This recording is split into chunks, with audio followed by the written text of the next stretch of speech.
5 minutes. That's how long historical records suggest a conscious mind could survive the stake. Not the flames. The process. And the science of what happens inside a human body during those 300 seconds is far more disturbing than anything the history books chose to document. This isn't about fire, it's about chemistry, biology, and a sequence of failures so precise it almost looks engineered. Stay with me. Before the first flame reaches your skin, your body already knows it's dying. At roughly 43 degrees Celsius, barely above the temperature of a hot bath, a specific class of nerve endings buried in your skin activates. These are thermal nociceptors, and their only purpose is to scream. Not metaphorically. They fire electrochemical signals at speeds of up to 120 meters per second, flooding the spinal cord and the brain's somatosensory cortex with a single, overwhelming message. This is catastrophic. Move. Now. In an execution at the stake, that option doesn't exist. So the signals keep coming, faster, more intense. In the first 30 seconds, the density of pain information reaching the brain is so extreme that researchers studying burn trauma have described it as a neurological traffic collapse. Every pain pathway operating simultaneously, far beyond the brain's capacity to process it in any organized way. Dr. John Locke, writing in his forensic analysis of Tudor-era executions, compiled in the mid-16th century, noted that witnesses consistently reported the condemned screaming before the flames had visibly made contact with exposed skin. The heat radiating from the pre-lit kindling alone was sufficient to trigger full nociceptor activation. The body was in crisis before the fire even touched it. But here's where the science becomes genuinely disturbing. By the 45 to 60 second mark, something shifts. As surface skin temperature exceeds approximately 60 degrees Celsius, the nerve fibers themselves, the very structures carrying those distress signals, begin to denature. Proteins unfold. Cell membranes rupture. The nociceptors that were screaming seconds ago are now being cooked out of existence. And in their absence, a deeply cruel biological phenomenon begins to emerge: thermal analgesia. A form of heat-induced numbness, not because the body has adapted, but because the pain infrastructure has been physically destroyed. The outer layer of skin is no longer capable of reporting damage, and because the reporters are gone. Witnesses at historical burnings often described a sudden, eerie silence from the condemned around this window. Not peace, not acceptance. The absence of functioning nerve tissue in the most exposed areas of the body. What they didn't understand, what no one in that crowd understood, is that the silence on the outside meant something far more violent was beginning on the inside. You can survive your skin burning. What you cannot survive is breathing the fire. By the 60-second mark, the air surrounding an active execution pyre reaches temperatures between 200 and 400 degrees Celsius at face level, depending on wind, wood type, and the height of the stake. And the human respiratory system was never designed to filter heat. It was designed to filter particles. When superheated air enters the airway, the body has no defense mechanism. No reflex fast enough. No biological override. What happens next is documented in burn medicine as thermal airway injury. And it is, by clinical consensus, one of the most destructive processes the human body can experience internally.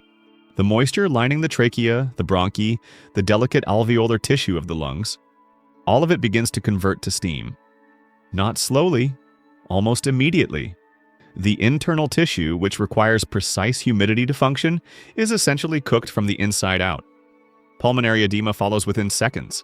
The lungs begin to fill with fluid as damaged tissue hemorrhages. Breathing becomes physically impossible, not because of obstruction, but because the mechanics of the lung have collapsed. This is why the screaming stopped. It was not resignation. It was not unconsciousness, not yet.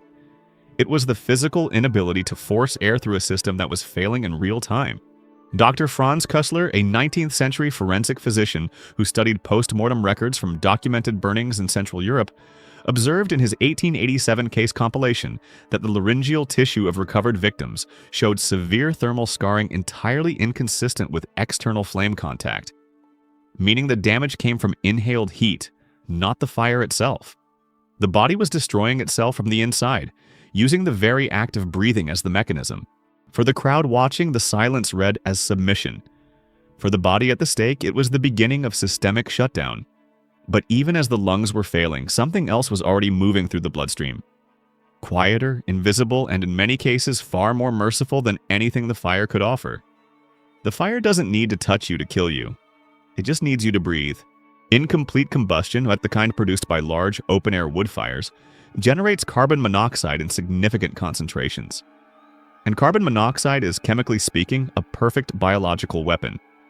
It binds to hemoglobin with an affinity 250 times greater than oxygen, meaning the moment it enters the bloodstream, it doesn't compete with oxygen. It displaces it entirely. Red blood cells that should be carrying oxygen to the brain are now locked in a useless bond with a colorless, odorless gas that the body cannot detect or reject. The brain begins to starve. In the 3-minute window of a typical execution fire, carbon monoxide levels in the immediate breathing zone would have been sufficient to induce symptoms within 90 seconds of exposure. Confusion, visual disturbance, a rapid drop in cognitive function. What witnesses described as a trance-like stillness in the condemned during the later stages of burning was almost certainly carbon monoxide poisoning reaching its neurological threshold.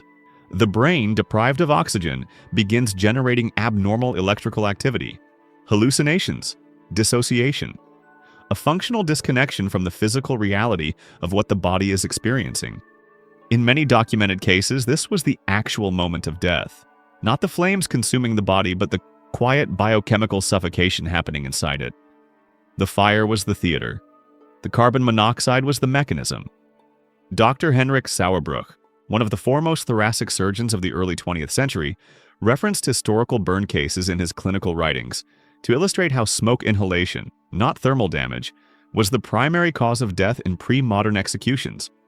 The body at the stake in most cases was already clinically gone before the external destruction became total. The fire inherited a body. It didn't create a death. Here is what the history books rarely mention. In many cases, the fire didn't finish the job it was supposed to. When authorities exhumed or examined the remains of individuals executed at the stake, particularly in cases where the fire had been extinguished prematurely, or where the body had been partially shielded by accumulated ash, forensic observers made a deeply unsettling discovery. The external tissue, fully carbonized, had formed a rigid outer shell. And beneath it, protected by that charred casing, internal organs were found in a state of preservation that defied expectation. Dr. Ambroise Paré, the 16th century French surgeon widely regarded as a founding figure of modern forensic medicine, documented cases in which the hearts and livers of executed individuals remained structurally intact beneath fully burned exteriors.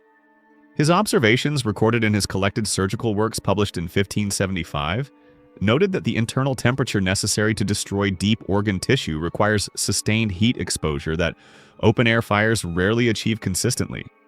The outside burns fast and hard. The inside cooks slowly, or sometimes not completely at all. This created what forensic pathologists now recognize as the pugilistic posture. The contracted, fist-raised position seen in bodies recovered from fires caused by muscle proteins denaturing and contracting simultaneously across the entire body. It is not a position of aggression. It is the body's final, involuntary muscular response to extreme heat. Every major muscle group seizing at once, long after consciousness has ended. What the crowds gathered at these executions witnessed in those final minutes, the movement, the contraction, the body seeming to resist, was pure biology. Chemistry without a mind behind it. The person was already gone. The body simply hadn't received the message yet. 5 minutes. That was the window. And now you know what actually filled it. Not the flames consuming a body from the outside in, but a precise, sequential biological collapse working from the inside out. Nociceptors firing beyond capacity and then going silent. Superheated air turning lung tissue into a failed system before a single external burn reached the chest. Carbon monoxide quietly severing the brain's oxygen supply while the body still stood upright. And finally, the forensic reality that what witnesses interpreted as the fire's power was in many cases chemistry operating on a body that had already crossed the clinical threshold of death minutes earlier. The execution at the stake was never about the fire. The fire was the message sent to the living, not to the dying. The actual mechanism of death was invisible, odorless, and silent. It moved through airways and bloodstreams, not through flames. History recorded the spectacle. Science reveals what was actually happening behind it.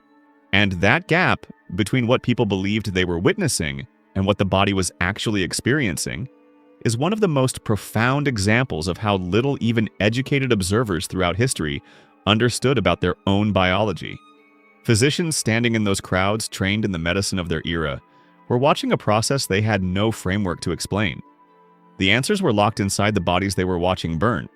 What's remarkable is not how brutal the method was. It's how completely misunderstood it remained for centuries, and how modern forensic science, autopsy records, and burn trauma research have finally given us the language to describe what those bodies went through in real time. If this kind of forensic history is what you're here for, the science beneath the surface, the evidence that rewrites what we thought we knew, then subscribe, because that is exactly what this channel is built on. Every video goes deeper. Every case brings the evidence forward. The next one is already waiting for you.